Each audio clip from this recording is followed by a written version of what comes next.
I'm sure that everyone's excited to jump into Warhammer 40,000 Space Marine 2, but some might also like to know what that classic original from 13 years ago was all about.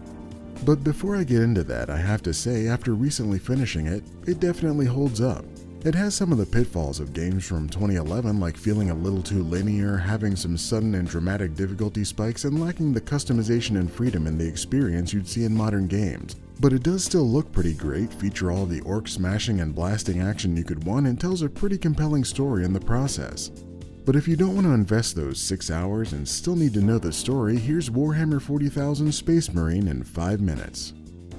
We open on the pure excitement of a flickering space map where we learn the Forge world Graia, where they make gigantic mechs, is under attack, and the only ones that can reach them in time just happens to be the most badass force in the galaxy, the Ultramarines. The Ultramarines that you, Captain Dimitri, and Titus are in command of. Within seconds of arriving, you'll dive face first into the fray, dodging captured planetary defense weapons and coming to a hero's landing on the deck of an orc battleship, where you'll proceed to single-handedly blow it up and surf its carcass into the ground. You'll eventually meet back up with Sidonis and the whiny shithead Leandros as you journey to the defensive stronghold and contact the only remaining officer, 2nd Lieutenant Mara. She'll direct you to take out the biggest of the big guns under orc control, which you quickly do by putting a bomb on a big-ass bullet and loading it inside. After stomp running your way out of the explosion and admiring your success for a moment, you'll quickly encounter a train on its way to break through the lines, so you blow it up. But in the process, you'll make it most of the way to the front door of the Manufactorum, the place where they keep those gigantic mechs everyone's here for. But before you get inside, you'll encounter a crane trying to break through the lines, so you blow it up.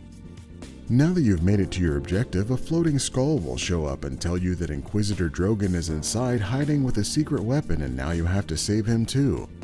Once you make your way inside and meet him, he'll take you to the basement where you get the secret weapon, but orcs attack and it gets fucked up, so you have to grab it and secure it.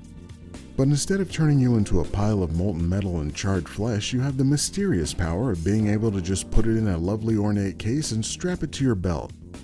Now begins a new journey to make your way out, meet back up with your regular-sized friends, and fly this high-energy secret weapon thing to the place where it can be used to kill every screaming green guy on the planet. Once you fight your way into the secret weapon shooting facility and work your way past the most annoying series of automated turrets ever placed in a video game, you'll pop that baby in a holster and proceed to pulling the metaphorical trigger. Except, as you might expect, since this isn't the end of the game, it doesn't kill the orcs. Instead, it opens a portal and outscurries some chaos demons that seemingly kill this head orc guy. And following them is this creepy-looking dude with magical spiky hand powers, Nimroth. Soon, Inquisitor Drogon reemerges and lays out a friendly greeting for this invader, only to get slurped up immediately. It turns out he wasn't even alive to begin with, just possessed by these chaos guys who tricked you into opening the door for them with that secret energy weapon thing. But thanks to the head orc guy not really being dead, you grab the secret weapon battery and escape. From here, your new objective is to shut down that glowing sky portal so that these demons and Chaos Marines stop showing up all over the place, while simultaneously continuing to fight off millions of constantly screaming orcs. You'll eventually take on and actually kill the main screaming orc guy and make your way back to the cool-ass mech to turn it on and get it stomping. The plan is to shove this random secret energy weapon battery into the gun and shoot that portal so hard it closes, which you don't actually get to do yourself, but at least you get to watch it happen. Now, with seemingly every problem solved, you hand off your MacGuffin battery to Sidonis for no apparent reason, and he almost immediately gets killed by Nimroth, who steals it and zips over to that far-off tower you just shot.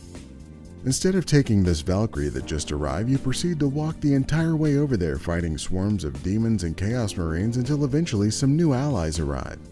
They'll provide you with minutes of mildly useful aid that culminates in them letting you use their ride to fly the rest of the way. All that's left is for you to fight your way up the tower, fend off a wave-based boss fight, then take on a mutated Nimroth by spearing him off the side into the abyss.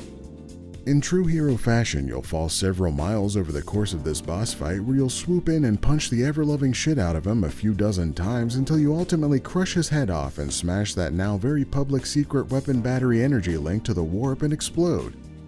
Yet in even truer hero fashion, you survive not only the million-mile fall and massive explosion, you do so with only a sore tummy as a result.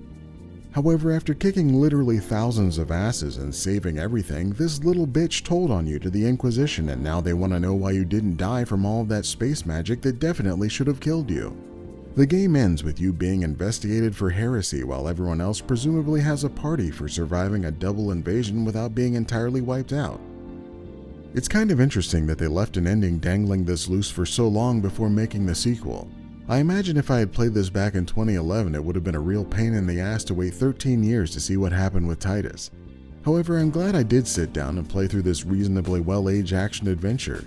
Even with some incredibly frustrating parts where even on normal difficulty I was instantly killed, as well as the need to cheese my way through some of the fights, I had a lot of fun with it. It's a good game even today, and I would recommend checking it out despite the fact that you just watched the entire story. But if you'd like to check out some other videos that most likely aren't the entire dictated story of a game, like this video and check out these other abbreviated reviews.